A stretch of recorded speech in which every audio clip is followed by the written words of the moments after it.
Hi friends, welcome to Lawyer Up. I met today's guest back in 2017 when he was serving as co-chair of the Lawyers Against Domestic Violence under the umbrella of the Dallas Association of Young Lawyers. That was the year that he was awarded the Outstanding Committee Chair for the DAYL. And actually that year the committee installed a playground for Mosaic Family Services. And side note, Mosaic is actually an agency that provides services, whether social services and legal services for those who are survivors, ranging from human trafficking, domestic violence, and refugees. Now, our guest, he is a healthcare attorney in Dallas, Texas.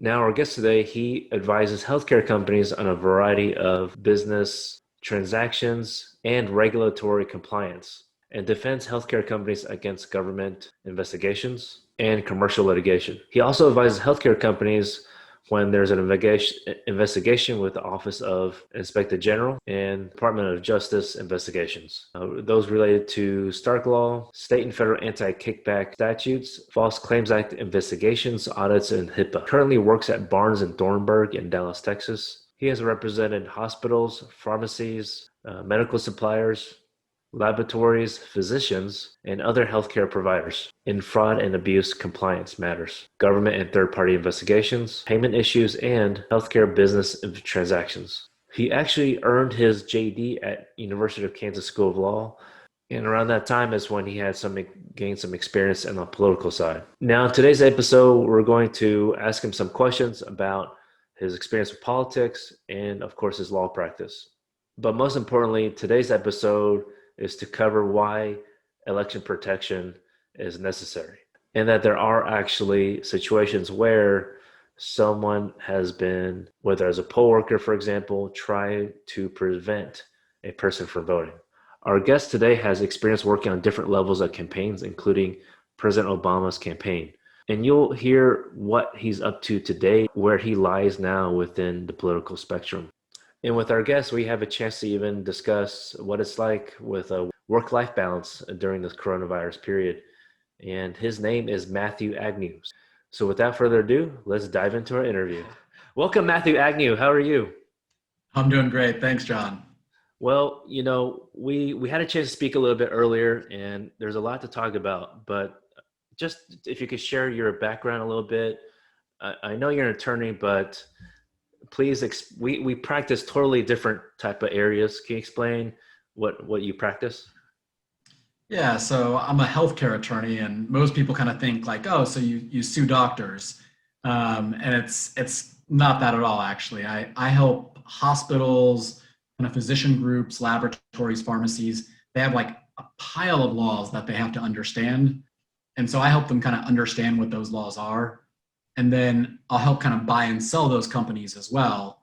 And on the very back end of that, obviously, healthcare companies get in trouble with the government, and so I'll help defend them against government allegations. Well, I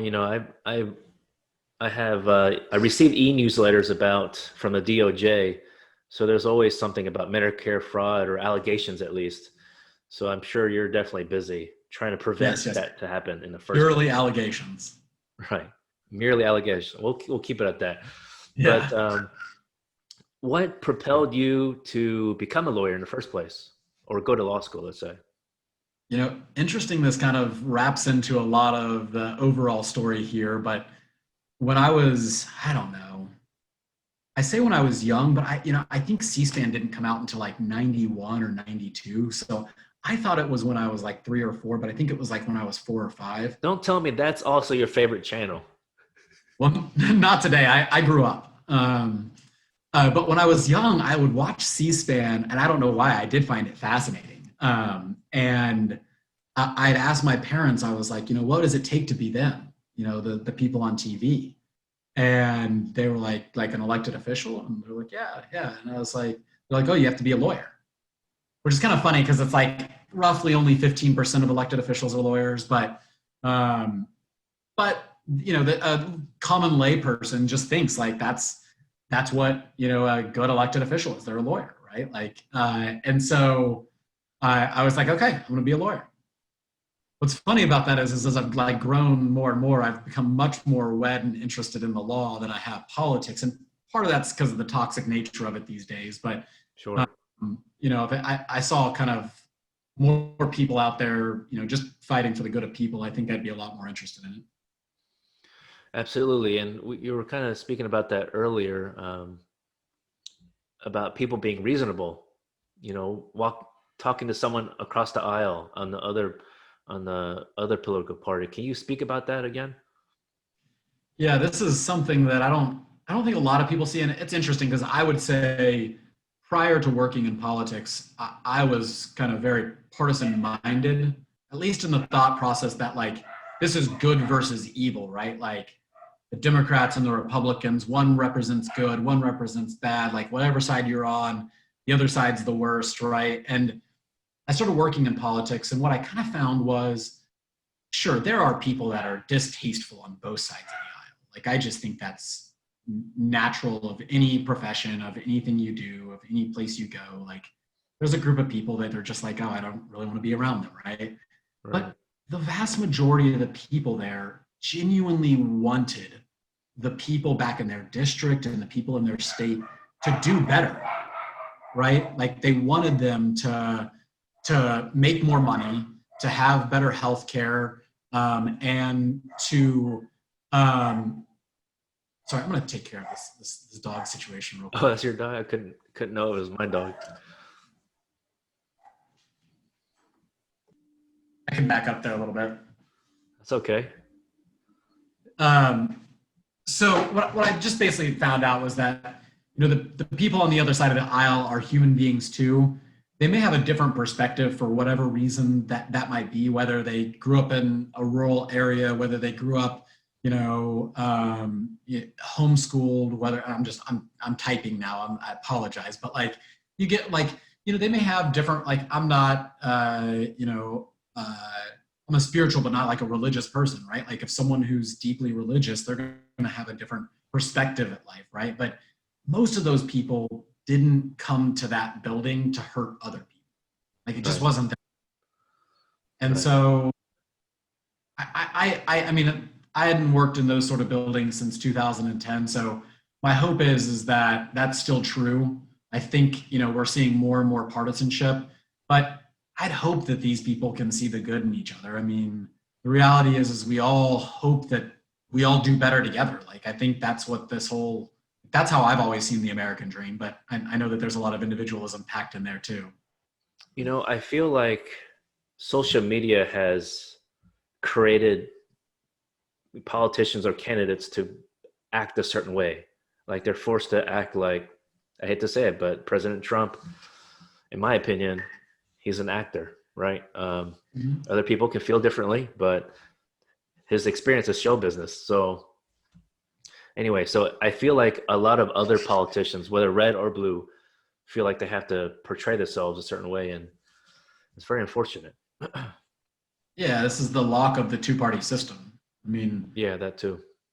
I think you see the problem of that system even within the parties since '08. I mean, you have the Tea Party fraction that, built up pretty strong and controls pretty effectively a good portion of the party. And then you have, on this side of the block, the Bernie build, with a little bit more of a progressive push for green initiatives, for, universal health care, for kind of a more peaceful foreign policy. And so, our country's never been two parties, right? They've just been forced into those buckets and told to kind of deal with it. And that doesn't lead to the best representation either. Right, right. I'm actually for more than two parties. It sounds like you are. Some people in the audience know that I guess the quote unquote third party is, I guess now it could be considered Bernie's bloc, but I mean, traditionally what the Libertarian Party, right?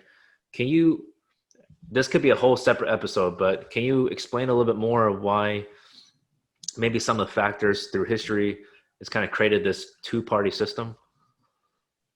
Yeah, I mean, we can talk about kind of the libertarian bloc just there and explain kind of what their fight both has been about on the ballot and getting onto the ballot and Sure. kind of some of those requirements. And I'll talk a little bit from Kansas because I'm much more familiar with their electoral system, but I do know a little bit about the Texas system too, and I've at least followed some of their election laws and protection laws. So, but in Kansas, you have to have 5% of the previous vote in an election to be able to automatically be on the next ballot, right? So the Democrats and the Republicans automatically get on the next ballot. But if you fail to do that, then you have to get a certain percentage of the electorate's signatures to support you to then be on the ballot, right? So you're already then behind the ball starting in any election. It means in most of these states, to get on the ballot, you can't just jump on the ballot. I mean, Kanye West is a great example, right? He's, trying to add himself to ballots throughout the nation where he can. Right. He's maybe going to end up on 5 to 10 of them. And it's just because you can't just get on a ballot. And that in and of itself is a barrier. But then you kind of look at kind of how elections go, right? So like I'm a progressive individual, but I'm not registered to the Democratic Party just because I don't think that they've been deeply supportive of people, right? So I'm an independent. Well, Texas, I don't even get a part of the primary process unless I redeclare my allegiance to one party or another, right? Right. You can't even be an independent and be involved in who gets on the ballot unless you redeclare your allegiance. It's simple things like that where, whatever it is, there's always a reason for which the parties are stronger. One of the biggest mechanisms is funding. I mean, if you run as an independent, there's no RNC, there's no DNC, there's no state Republican Party or local Republican Party that's going to give you, money down the line.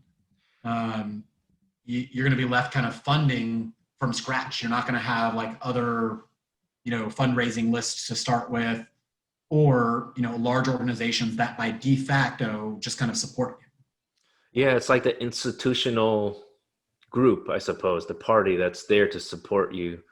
The money, the key thing. So most people in the public don't understand how much money it takes, but we can all see Kanye West, like you said, trying, and he's got plenty of money, and it's going to be difficult for him. Of course, he's starting late, but you mentioned, you would have to redeclare with the party if you want to vote in a primary. Is that Texas and Kansas? In Kansas, actually, you were able to remain as an independent. Okay. You have to declare. And so what I do is I declare and then I resubmit a new voter registration, enrolling myself as an independent. Gotcha. I was just typing and I was searching. Every time I hear like open primary, I think of California. And if what I don't know is good or bad, but it seems more in line with what I was thinking. So that you don't necessarily have to declare, right? No, I've always personally, and this would just probably not be consistent with a lot of people's views of kind of American democracy, kind of direct representative democracy. I elect Mr. Smith and Mr. Smith goes to Washington, right? But like, I think the British somewhat in their concept have it right that, you support a party and the party should take leaders in their party and put them in the positions to kind of vote those platforms. And the reason being is like you're then not supporting, personalities, right? Like you don't have like a Donald Trump or you don't, or even a party who says, we just support the platform of this individual, right? Like it's, there you have the Green Party, right? And kind of know what they're about, right? They're pretty certain as to their politics, and yeah, they don't hold a large portion of parliament, but they hold a portion of it, and what it does is it brings those people's views representation in a place where in America those views for a very, very long while, even on the Democratic side, were not addressed. I mean, global warming, I think people could largely say, has gone largely unaddressed by both parties, and that's largely, I think, effect of lobbying and and its effect on people, how they vote. And so Right. and I know why, I guess I get why it happens, but like in the same token, you now have this issue that is of very substantial importance that doesn't even get a stage on the most important stage in our country. Well, the Governor Jay Inslee, he ran on the climate control platform, so that was refreshing to hear about, or see someone focus on that at least. Yeah, and that's, unfortunately, I think he kind of missed the boat because, I mean, I get that he was focused on that, but he would have to believe that there were enough Democrats willing to vote on that like single issue. And I don't think that, I've not met a lot of single issue Democrats. Just haven't, right? And so, although he was progressive otherwise through and through, which I kind of liked him overall, he seems like Right, right, yeah. um, uh, and a good leader for our party. I just thought that it was weird to try and be like a single issue presidential candidate. I mean, I'm certain it's happened in the past. I'm not terribly familiar with, Yeah, that's true. But because he was so single issue, kind of like Andrew Yang, he was most of the time he spoke on TV and whatnot, it was mostly about his math slogan, "Make Americans Think Harder," right? And that $1,000 per month stipend. But no, you go to the website. Of course, there's other things, but but I always thought that Andrew Yang's point was Andrew Yang's point, and Inslee thought he could win. And like, I don't ever thought in my mind that Yang thought he could win.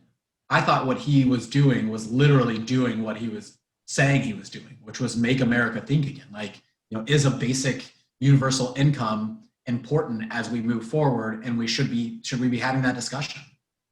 And, we're not too far into this COVID mess where we're having a pretty important about. this is right now is a great opportunity to discuss. I'm surprised not more politicians, even if it's AOC, talk about it, but no one wants to ruff the feathers of the party, right? So Well, it's like they've already taken their already, issues that they're roughing the feathers with, like, AOC and the Green Deal. I mean, she didn't make Pelosi happy there. So oh let's see, right, because she wasn't even in office 60 yet. seconds. I don't even think she took oath yet, and she was already roughing some feathers. But hey, that adds to her who she is, I suppose. So in a And look way, at the power she has. We're in a district in Texas talking about the effectiveness she's had to raise important issues. yeah, it's definitely taken some positive effect, at least for the Democratic Party. Yeah, I Um, don't.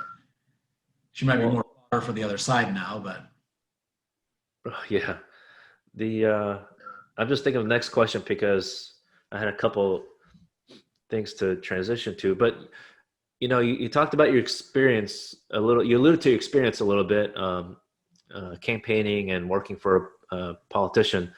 Can you share a little bit more about that? Who you worked for in the past? yeah. So in 2006, I did kind of some what you just consider low-level volunteering on a campaign for Kathleen Sebelius in Kansas. She was a governor there for I think 7 years, and then went on to be the head of Health and Human Services, and kind of took the bullet for the poor rollout of Obamacare online.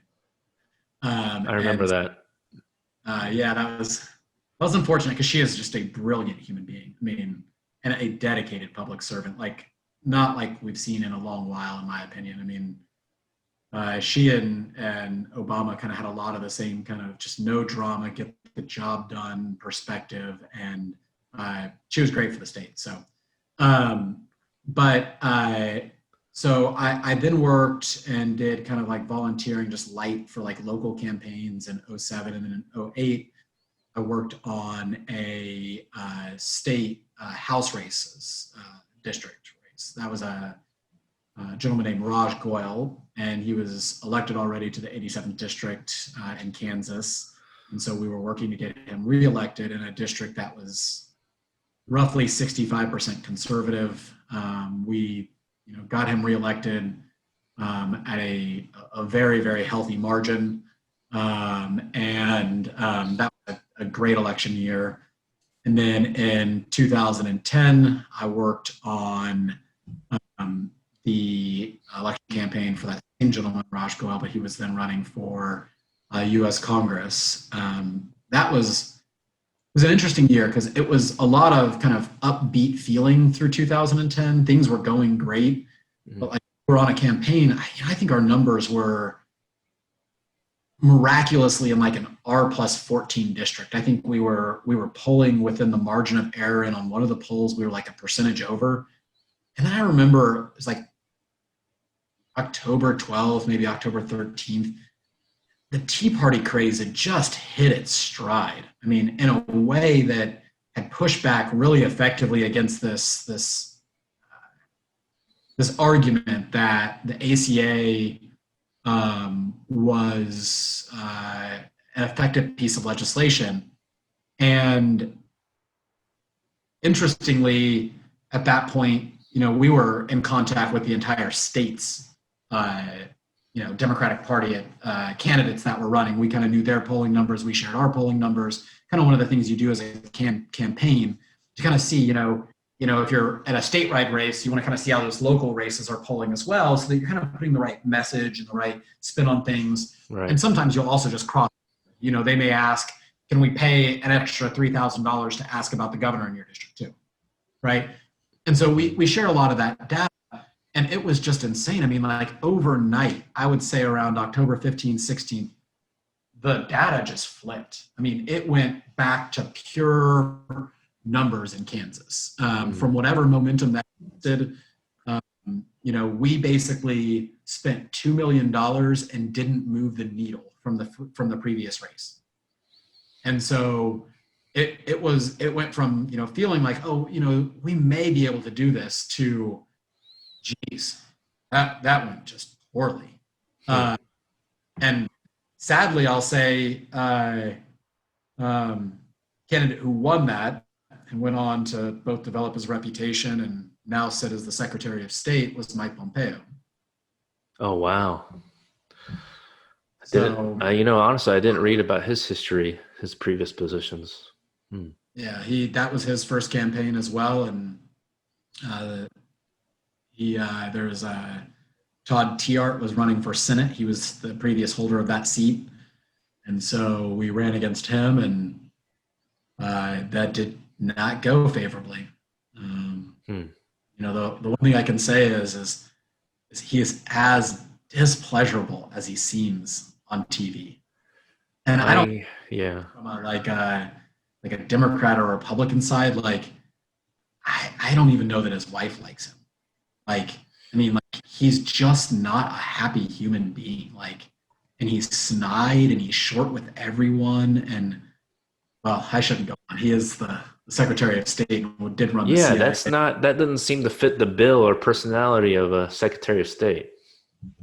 Well, I mean, I think he's, you saw the kind of headlines this morning. He sent out a memo to everyone in this, the Secretary of State's office that, you can't take sides at all in this election. And then I think he was like the headline speaker of the RNC last night. So, I mean, yeah, he's kind of been a person who's just going to do what he's going to do. And to be honest, I'm deeply fearful that he's there. He, in my opinion, resembles Donald Trump the most to me.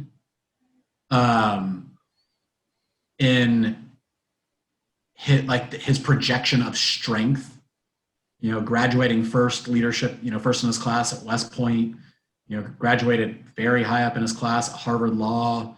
It literally takes absolutely no bullshit, is deeply unkind, is ruthless in his international leadership.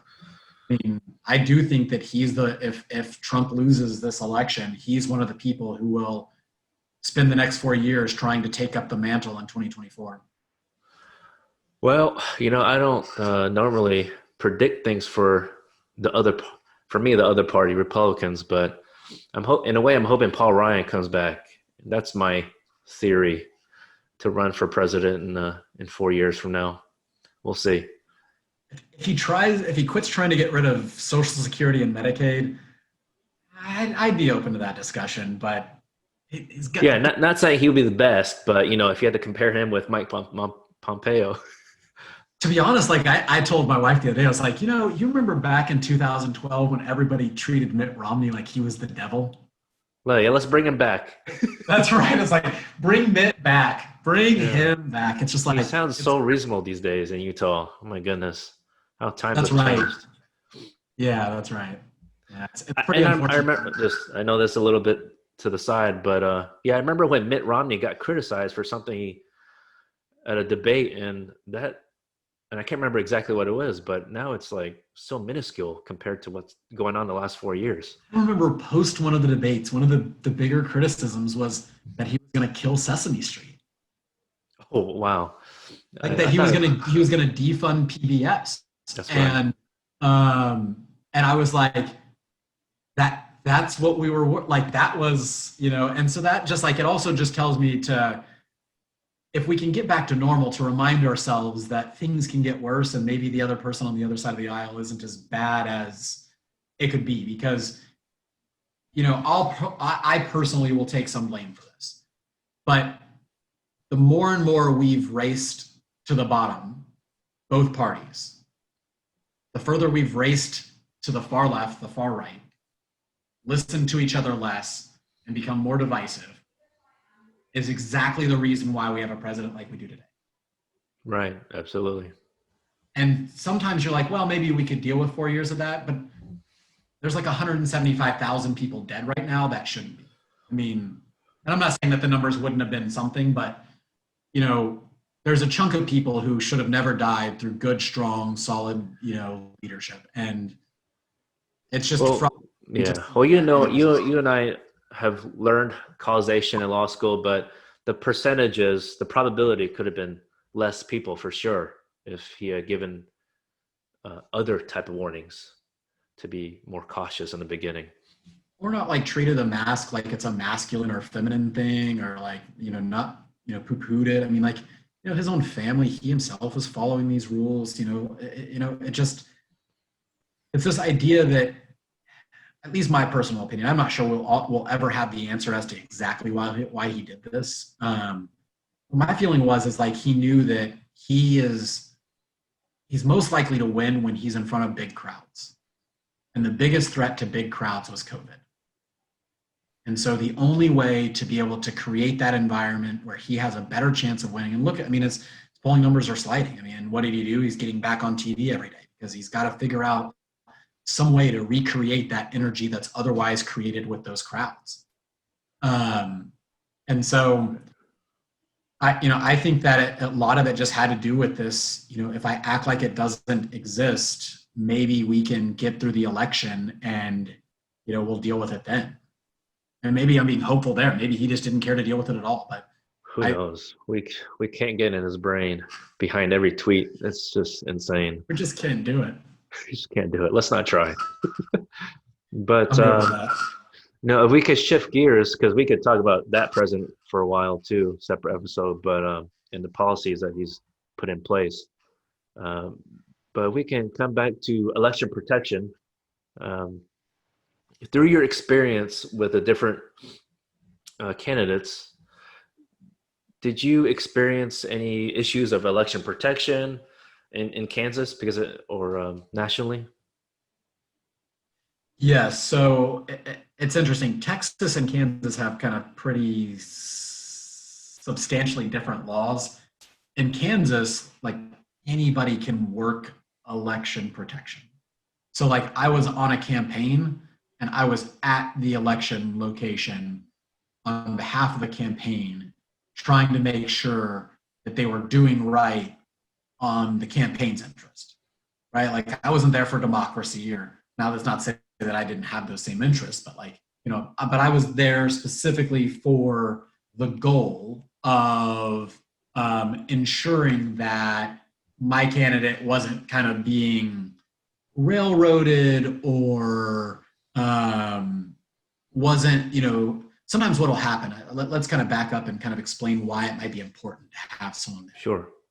There are people who are going to come through the door who are not going to be in the system, right? They'll either not be in the system, or they'll be at the wrong precinct, or they'll be at the wrong voting location, or they will have gotten a mail-in ballot and maybe have to go through a different process, or they may not know how to request for something. Well, the people who work the election system, they're not like necessarily trained on the law.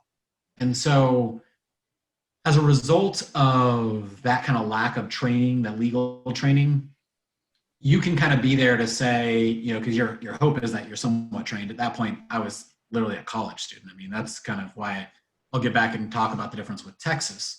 In that instance, like, I was just there, you know, I read some stuff and I was just supposed to be like, oh yeah, this person has this right, and just assert it, right? Like I was just supposed to be an advocate for people who are voting our direction, right? But you know, you really just sit there all day long and hope nothing happens.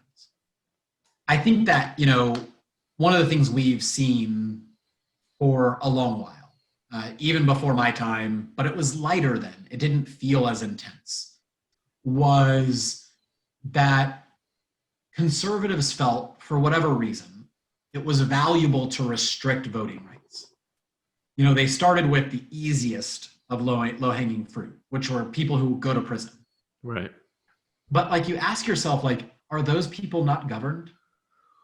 Like, you know, and so it's like, why do those people lose a right to choose who governs them?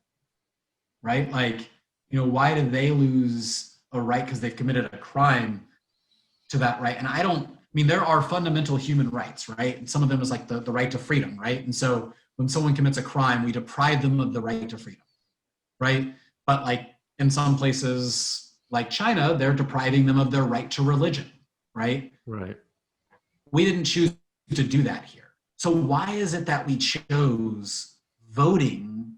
Why is it that fundamental right that we've chosen is something that criminals have lost? And I've never understood any of the reasoning other than just, you know, the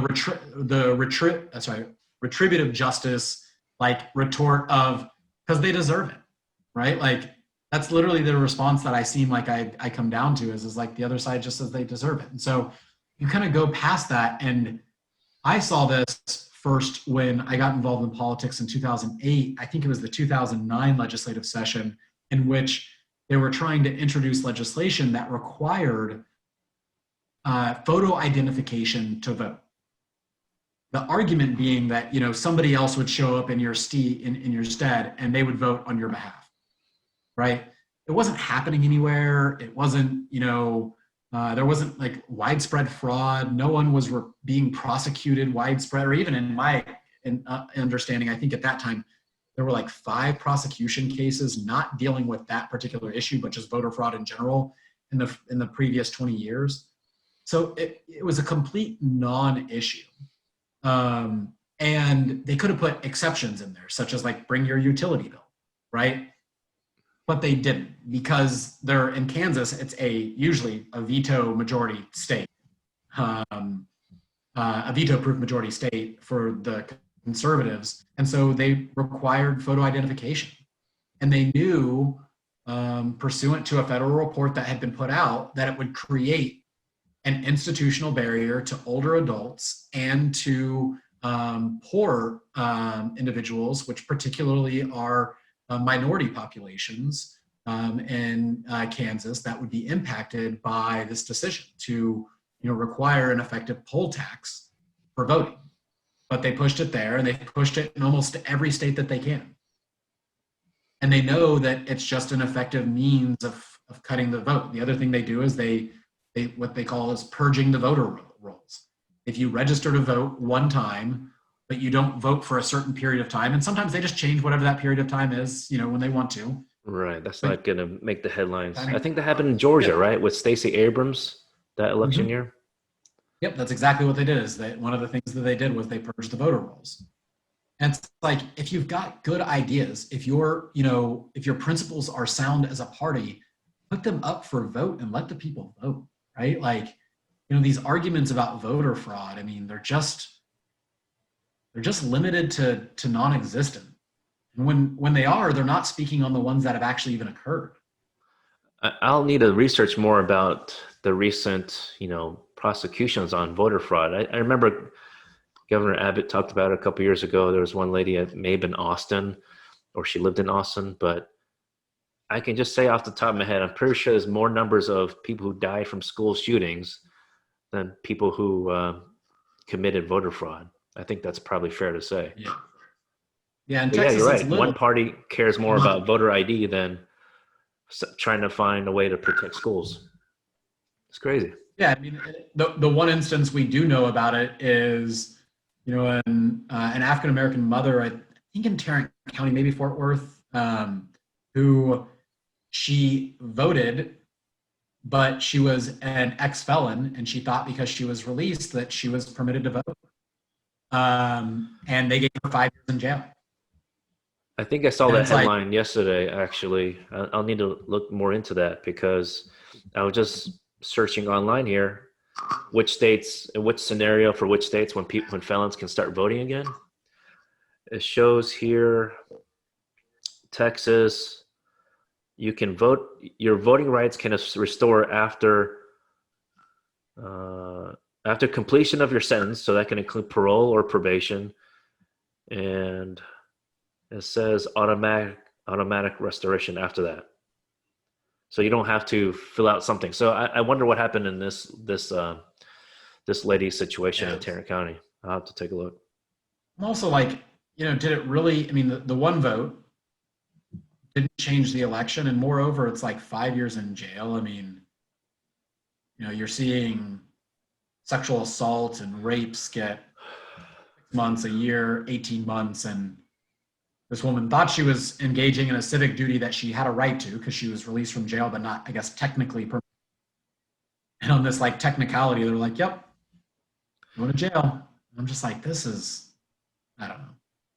Yeah, that's a good point. If you weigh the public interest, let's say the state of Texas trying to prosecute this person to the fullest extent of the law, why didn't federal prosecutors do that for? I normally don't like to talk about celebrities, but recently, this past I think Friday or Saturday was Lori Loughlin and her husband, Massimo. Yeah. Massimo. I'm probably saying his name wrong, but anyways, yeah, they only got 2 months in 2 months of jail and 2 and 5 months respectively. So yeah, if you just compare the weight of that, but the comparison, I mean, it's unbelievable. So yeah, we can all clearly see, whether it's red or blue, that it's just very unfortunate to see this. But yeah, we could definitely speak more about the voting rights restoration of that. It's a whole another topic that could take all day, right? Get you. Yeah, I mean, I think panel too. I think election protection in and of itself is important. In Texas, I think you have to be registered and you have to take a certain class, and so I'd encourage people to get, particularly as lawyers, get registered. If you're in your own state, get registered, red or blue. I would say if you care that all people should vote, get registered, get involved in this process. You don't have to run for office, but you should also tell your elected officials that you don't want them, making it harder for people to vote. You want that, us to have, democracy that represents, the people's interest in voting in the least, hindered way possible. And that's why, I'm a big supporter of the idea of a federal holiday. To vote, yes, absolutely. It's just difficult for people to, and I believe that that picking the location and the times of voting depends on the county. You can correct me if I'm wrong, but I live in Fort Bend County now. It's state to state, so each state can vary. I think Kansas has to be approved by the state, but usually is set by the local county. Here in Texas, I don't know. I mean, it could be just the counties in control of it, but yes, basically the locations in which you can vote are typically set by the county election official, and that's one of the other kind of mechanisms they are using to kind of decrease the types of voters that they don't want at the polls, which are kind of the Democratic neighborhoods and low income and minority neighborhoods. Yeah, I was going to say that. Yeah, I live in Fort Bend County, And I remember I think last year or 2 years ago, the past 2 years actually, for every election, I've been fortunate enough to vote at a grocery store. But I don't recall Right. that being available in Dallas County. And I was surprised by that. I always thought, why not having the polling place at a like grocery store or a library, a common place where people normally go. Yeah. But Yeah. I think libraries are dying though, John. yeah, you're right. It's like the places common people. You mean maybe the theater Yeah, back in the and day. the mall and the grocery store. Yeah. Yeah, yeah. Oh, the mall. That could be useful for something. Yeah, definitely for elections now. Yeah. Yeah. The problem is most places have to volunteer their space. One of the things that in more conservative states figured out is like, like churches will volunteer their space because then they can kind of um, promote a more conservative environment. I've seen kind of pro-life lit kind of sitting around before it, at these places that they've accidentally left out. And, so they, and so it's really the problem is that it requires space and then someone to volunteer that space. And the two places that most likely do are churches and then those that kind of get voluntold, which are schools. Yeah, you're right. I remember that about churches. That is interesting. If you think about like separation of church and state. But hey, I guess if they need a location, yeah, because I voted at churches before. Goodness.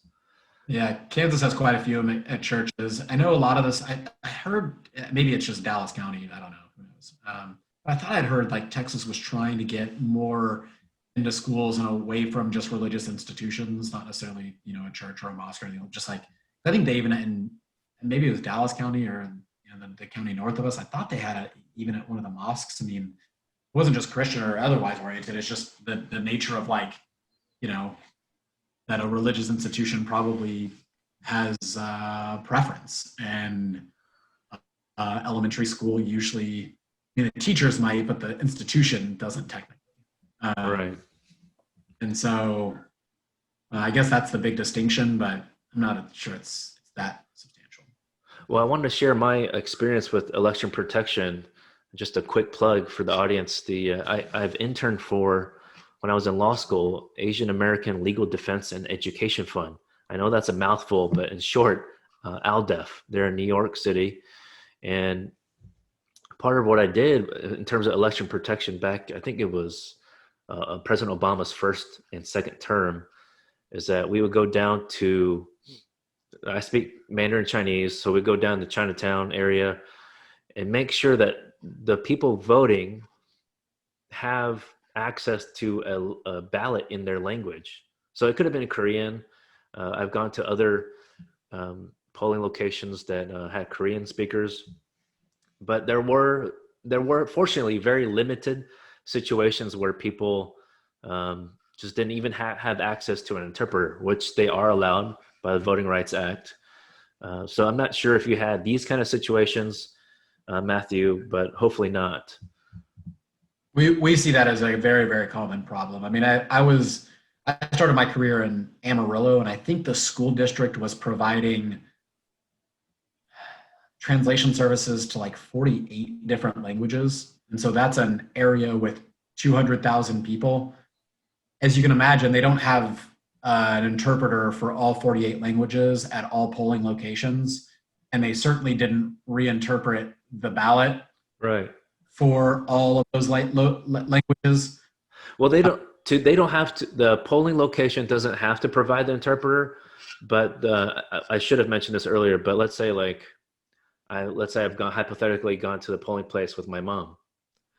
Mm-hmm. She speaks pretty good English, but let's say she didn't, and the election judge or work volunteer over there thinks, oh, I'm trying to influence her decision. So that's the other side's concern. But Yeah, I mean, the reality is I don't think that person should be denied translation services right.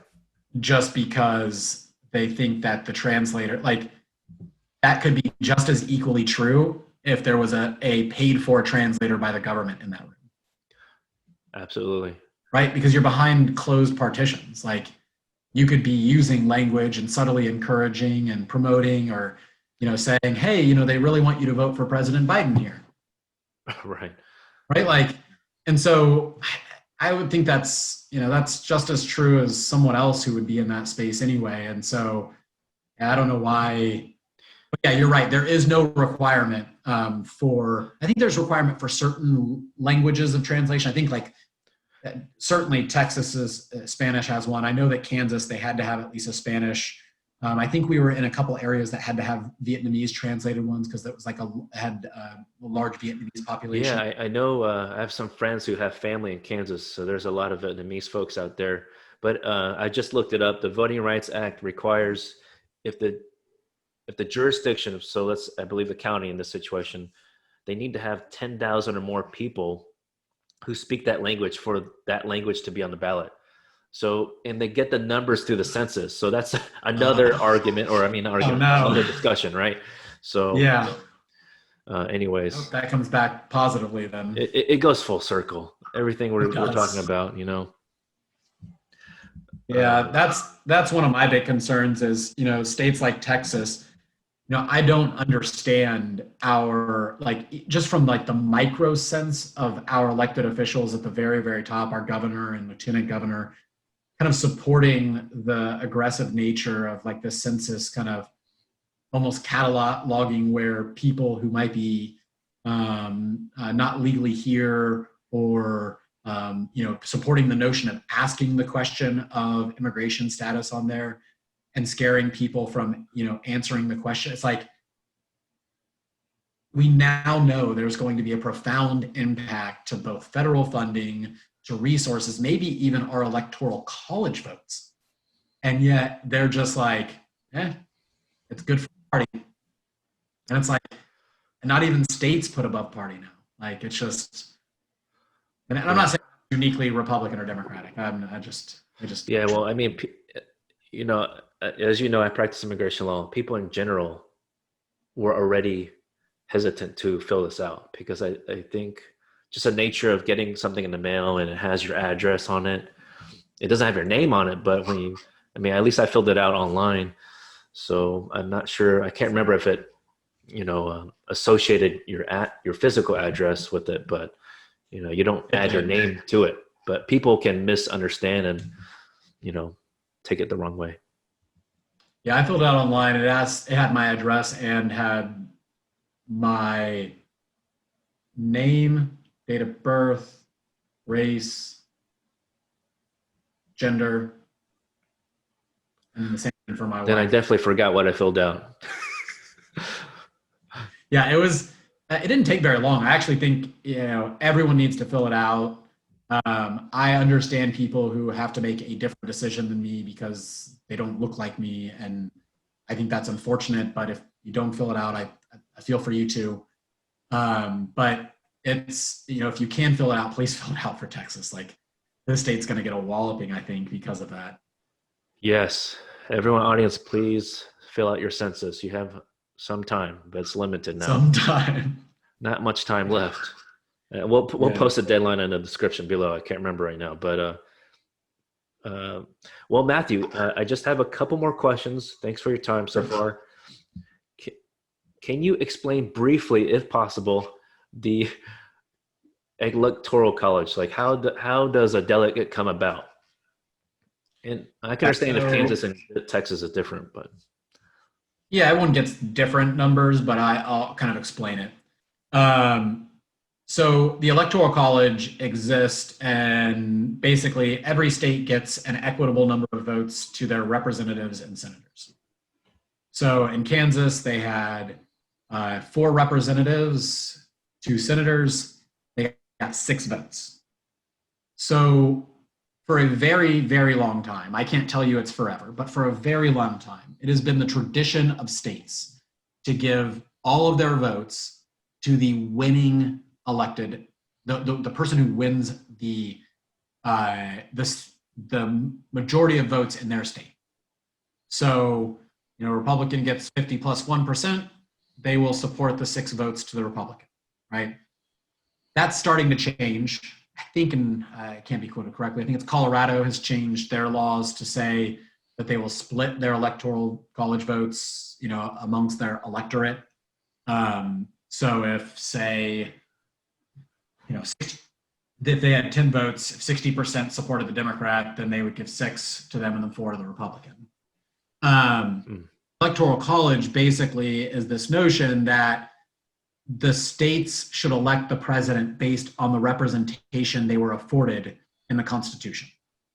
And that if you were to somewhat just represent those votes on just a populist basis, that certain states would have a majority rules effect on the rest of everybody else.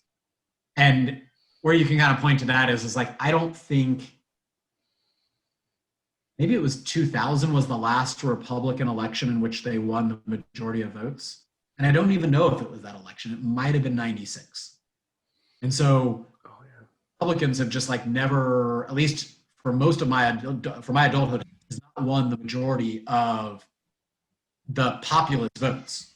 But they've still been able to win elections because you have to win the strategy of winning the states, which is pretty much what kind of beat out Hillary in 2016. She just kind of neglected a certain subset of states that should have probably gotten a little bit more attention.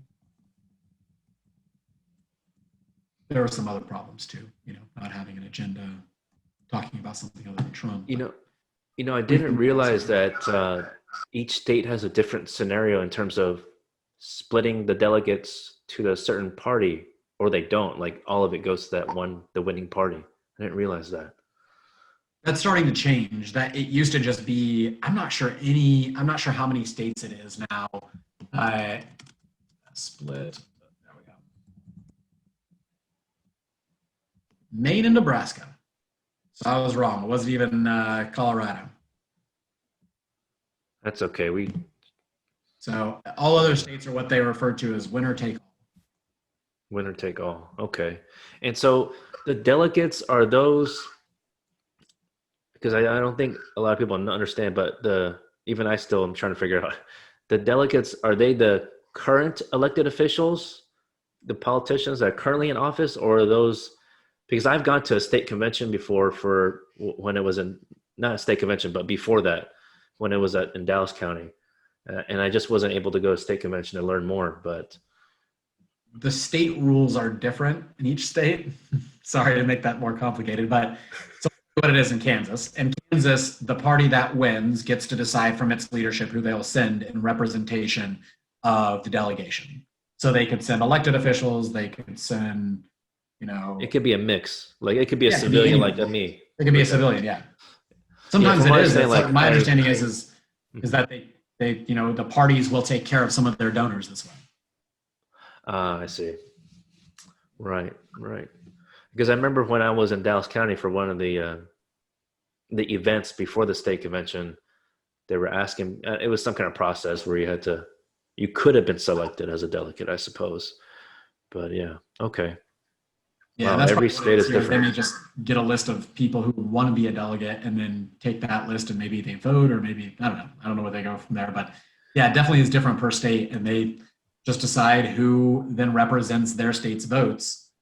One of the things that's interesting is I think that's where I'm thinking about Colorado. I think Colorado tried to pass a law that required or bounded their delegates to vote the state's vote. And I think that was decided recently against them, that was not permissible, that they could not bind a delegate to vote their state's vote, but that they could elect them and hope that they carried forth kind of their state's,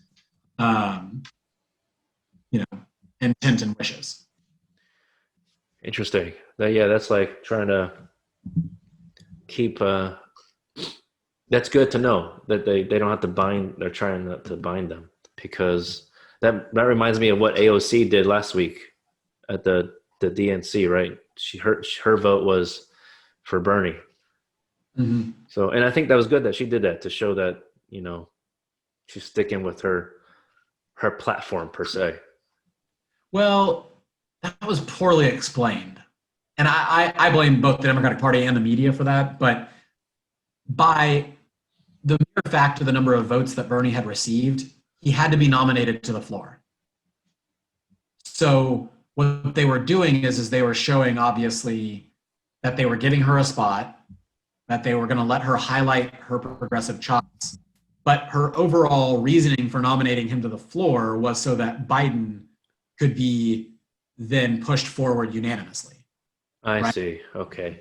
And so she was doing literally A favor. a perfunctory requirement of the Oh, process, okay. bylaws of the DNC that he had. It's just like Robert's rules. She literally pulled the I moved my buddy Bernie, and so that's all it was. But the optics of it was really weird and very probably more problematic than beneficial. Right. The mainstream media is going to spin it a certain way. That's for sure. That's right, because she's clearly endorsed supports and I think has campaigned some for Biden. So it's like I mean, I don't. It's she clearly is supportive of his winning the election and is in no way supportive of creating factions or supporting some sort of progressive agenda against his interest right now. So Yeah. Yeah. Time will change things, but oh sure, she's yeah. waiting for inauguration day. I'm Right. telling Right. Yeah. The 20th of she'll January. go back to her progressive agenda, but for right now, she knows what's valuable, and that is we must come together and vote our conscience on that day, and that's to get this person out of office. Yeah. I guess what I was trying to allude to, I guess, see, the media took me a different way that I didn't think about, but that persons like candidates or politicians like her and like Bernie for sure that if they have a platform from when he started, I think the 70s or early 80s, that he just stuck through it all throughout time. And but many politicians these days they kind of flip I flop, mean, right? to be honest, one of the reasons why I ultimately got out of politics was because of that. I felt as though the candidates I was working for, um, they were good people. They were generally principled people, but sometimes their principles had to be set aside. And that happens a lot because of the nature of politicking, what the other side might do about a certain vote, or the nature of, um, how that vote might be explained, or, maybe the vote's opposed by somebody that's already contributed money or a union for which they support or a political action committee for which they support, right? And so ultimately, the reason why I got out of politics was because the people I saw around me, they had principles and then they had the actions they had to take as politicians. And sometimes they weren't consistent, and that just wasn't me. Like I couldn't do that long term. Right. Well, I'm glad you found your soul, let's say, and you didn't I'm get not sure stuck they're in it. soulless. I just think they get, I mean, everyone's self-interested, right? And getting elected is, a great honor. But getting reelected becomes the goal, the focus, and the mission. And now I'll tell you, I'm not a term limits kind of person. I'm just the electorate itself needs to get better at doing their job kind of person, right? We've got to do better at selecting candidates that represent our interest and being able to someone's representing an interest that's just inconsistent with ours. And so, um, I don't blame elected officials for playing the game that they have. I mean, I work, in healthcare and see a lot of fraud in that area. And, I see these people who commit fraud. They're criminals just playing the game. They're just finding the opportunities to make as much money as fraudulently as possible from the system. And they're just playing the game. That's a lot of people, right? Like they play the game, they play by the rules of the system they have in front of them. And that's what these elected officials are doing. Right. It's the way the system is. It's been But it's established, so kind of that broken. yeah, it's Yeah. broken. Yeah. Well, that's interesting. I know you're not talking about your own clients about fraud, but just moving on. I know we would like to invite you back about talking about shoot. Well, I'm a bad host. Um, Oh, you're fine. What were you just talking about? Very enjoyable. So what? I said, what was that topic we were just talking about? Because I was looking at my questions. Not electoral. After electoral college. Shoot. Sorry. Look at my questions real quick that you had down. I think we're talking about the electoral college, and then we pivoted a little bit. yeah, we were talking about kind of the changes, and I was just talking about like just kind of electing the right type of candidates, and kind of The lobbying as an electorate. Yeah. So Matthew, would love to invite you back to speak more about lobbying and what you've seen, of course, based on experience, other people that you've observed, because that's one of the other reasons about this channel. One of my previous episodes, we talked about the private prison systems. So things of that nature. Most people, for example, didn't know that Clintons received money for these private prisons, at least specifically for immigrants. So people need to know the full context, and that's why, at least back in 2016, people said vote for the lesser of the two, or the lesser evil of the two. I mean, some people don't think that, but yeah, I mean, so there's definitely more information that the public does not know. Yeah, I agree. I mean, I'd said for a long time that this immigration problem is deeply frustrated by Trump, but it wasn't inconsistent with the enforcement activities of Obama.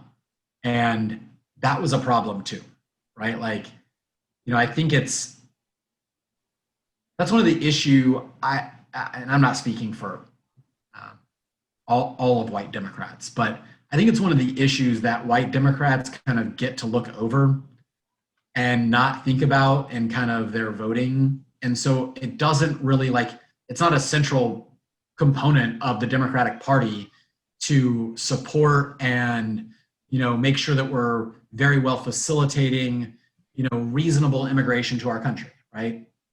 And that's both parties, right? Like they both have sucked at this for a long, long time. It's one of the reasons why I'm just not a Democrat. The Democrats there's a pile of good things they do, but they also, are sold out on some of these other issues. And so, I agree with you. You have to know what you're voting for. What are you getting? I agree with you. I believe if Hillary Clinton was in office, we would have had immigrants in cages along the border. I can't tell you how many children are not children, but we would have had people in cages along the border. Right, for sure. Well, along those lines of the civilians, like constituents like us, need more information. Most people, in my neighborhood in Dallas, they've asked me, like, John, who do I vote for? I'm not going to tell someone who to vote for. I can make recommendations based on their profile, right? That candidate's experience, and I share those links. But especially for judges, because in the news, it's always like state rep or governor, those type of positions are in the news that they're giving interviews, but not, you know what? Now I think about it, I haven't heard of a judge being interviewed, Texas is pretty unique. Kansas doesn't have as many elected judges as you all do. Most of our judges are appointed top to bottom. And aside from a very recent change from the previous conservative governor, it was just actually someone who was promoted by the Bar Association. So actually the Bar Association gave the governor a few names, and then the governor filled seats. And so these were merely kind of appointments that were filled. And yeah, you're going to have some partisanship that way, but here in Texas, it's pretty unique to have an elected judge, and it comes with its own problems, which is, how do you campaign with any volume? Mm-hmm. So, yeah, we can definitely talk about that someday too. Yeah. Well, it's the end of August, and some people still think the election is very far away, but it's actually quite close. So maybe I'll have to invite you pretty soon. Well, for sure. Whenever you need me back on, I'll make some time for you. Well, I do have one more question.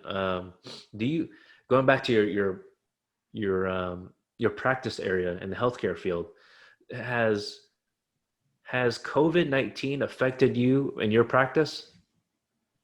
So, yeah, substantial. Healthcare, it's turned us upside down, obviously. I mean, some of our clients, are very restricted in that, were at least very restricted in their practice for a while. Now that they're even open, they've got limited practice because people are a little more afraid to even go into the hospital or their doctor.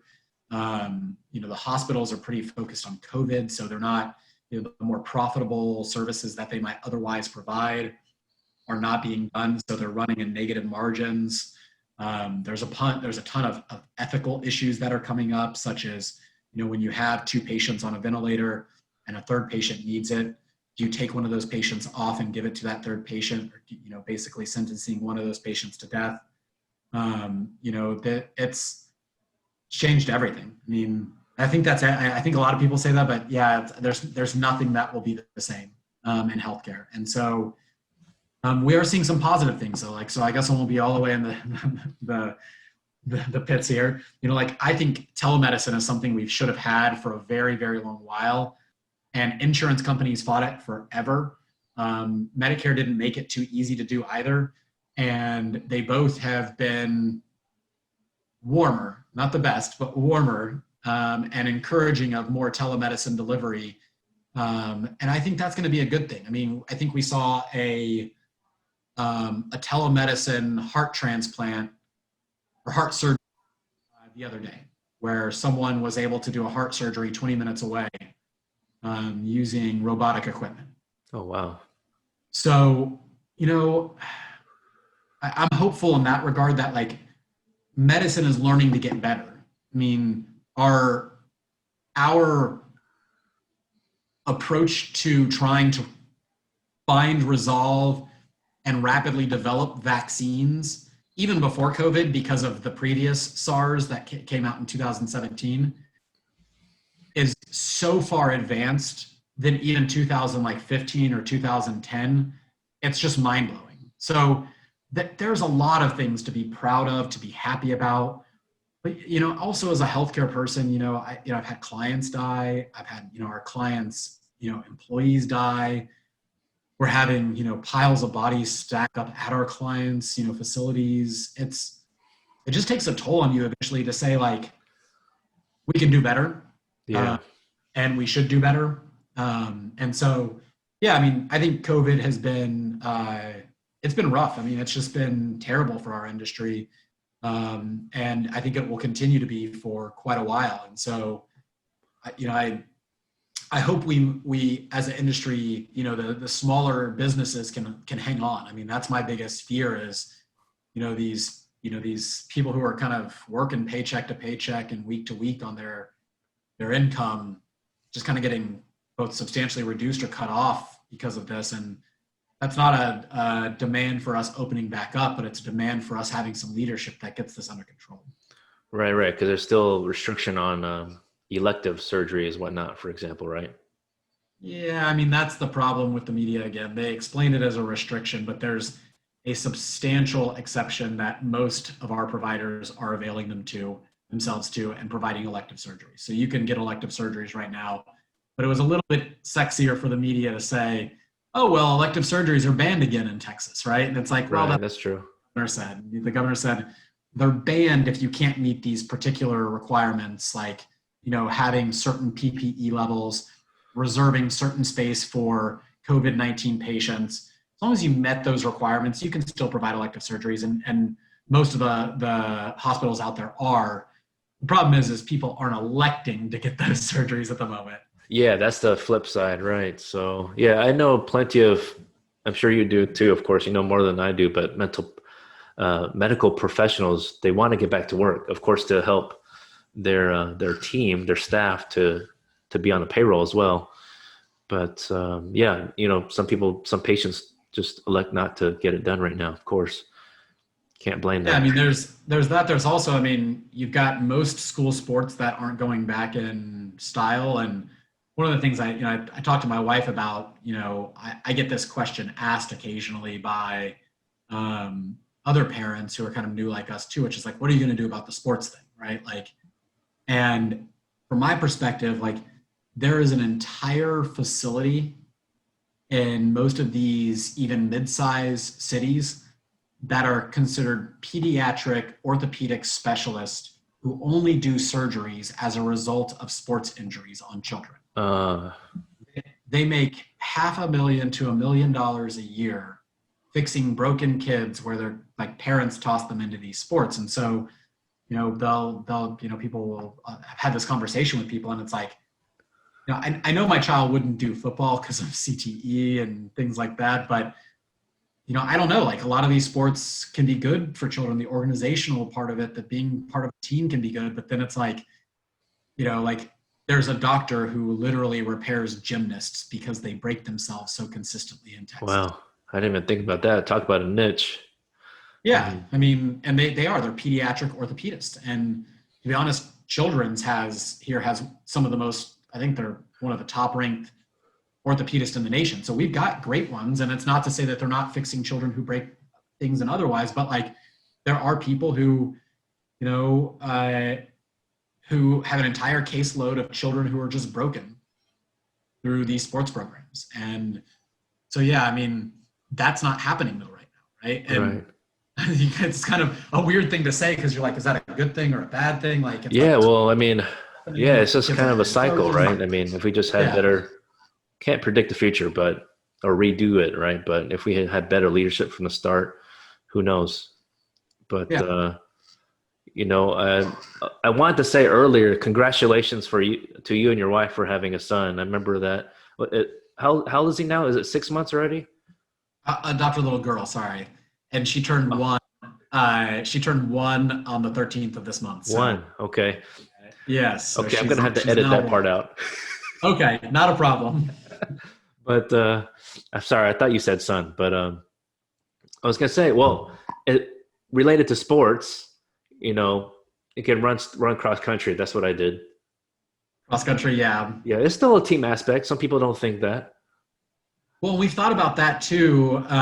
Although I'll tell you that there are a lot of knee ankle injuries from cross.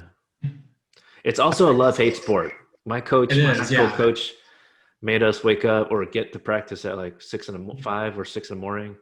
It's so Like, long and ago. if you look at Tiger Woods, he'll tell you that the reason why he got a lot worse at golf, or at least the reason why he believes is a substantial contributor to his golf skill, was that on the tour he started running, and he started running. He ran basically, I think he said 30 miles a week for like 5 years, Oh wow. and he said it destroyed his knees. And so now he's had multiple surgeries on his knees. He has to wear braces.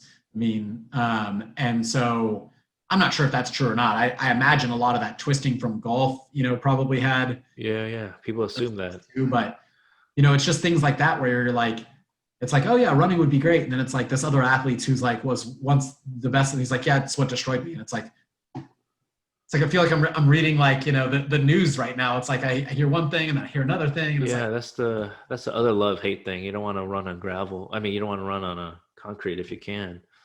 That's for sure. yeah, and most people do, very very much. Yeah. Yeah, well, we've been fortunate. We have the Peloton now, Oh, nice. so haven't had to feel the itch to go to the gym, thankfully. But at least Yeah, to I keep the just heart have rate up. just been eating a little bit healthier and doing the walks with the daughter at night and calling that good. Um, I'm not sure I'm in the mood for the exercise bug right now. Yeah, I guess why I was thinking 6 months is that's probably time I was thinking to congratulate you, and then something I'm sure work stuff came up. But now it's a year. Yeah, because our daughter is 20, almost 23 months. Yeah. So Well, she's gonna be two soon, so that'll be a fun birthday, right? I mean, as much as yeah. Well, if you fun. mean find like the terrible twos, then I just talked to a client and they said that 3 years old is actually the surprise, the terrible threes. So Everyone's told me that their terrible twos have kicked in at three as well, but I will say, and I'll knock on some wood here, we got exceptionally lucky with our little one. I mean, she is a really, really good girl. And so for us, that was really important. When we were, uh, for us, it was like really important to like just be really, really calm with her at all times. And now she's just like a very like calm, people, when we could go to lunch, they would like meet her and they would be like, she can like flip out now, or like, can we, because They're she's just like, they're she just doesn't get waiting. Yeah. upset. And Yeah, so, you know yeah, what?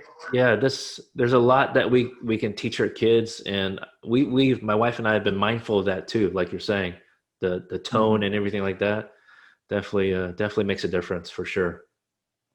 Yeah, I mean, we get revved up a lot in our lives, particularly lawyers, and we can kind of tone it down every once in a while. And I think that it's pretty important um, for kids to at least have some like reasonable baseline of emotional kind of affection or Right. affect, kind of work from. And you can see that she, even if she bumps her head, she'll look at us and we'll be like, everything's fine. And she'll be like, okay, everything's fine. Yeah. Yeah, we've Right? Like, experienced that too, where we're the ones freaking out more than our daughter. Yeah. yeah, because we see that with family because she knows that we don't respond at all anymore to that stuff. But family will be like, oh my God. And it's like, she's fine. She'll be okay. She'll be You all know? right. Yeah. Yeah. Well, I hope you've enjoyed I guess, more time at home. If there's any positiveness of this COVID-19, That's time been home with your great. family. Yeah. Yeah. And I think we'll be here for a while, unfortunately. It looks like we'll be here through the end of this year. You're right. Well, Matthew, you've shared a lot of your time and experiences. Thank you, Matthew, and we'll talk to you soon. I'm Thank just you. It was gonna. great. You have a good one. Hi, friends. As you can understand after this conversation, it is very important to register to vote and also actually vote.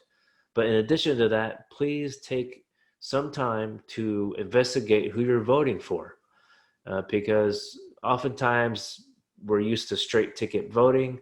I know that, or down ballot voting, but there's sometimes when a person who runs on a certain ticket and you're affiliated with that party, that person may not have the requisite experience that you would think.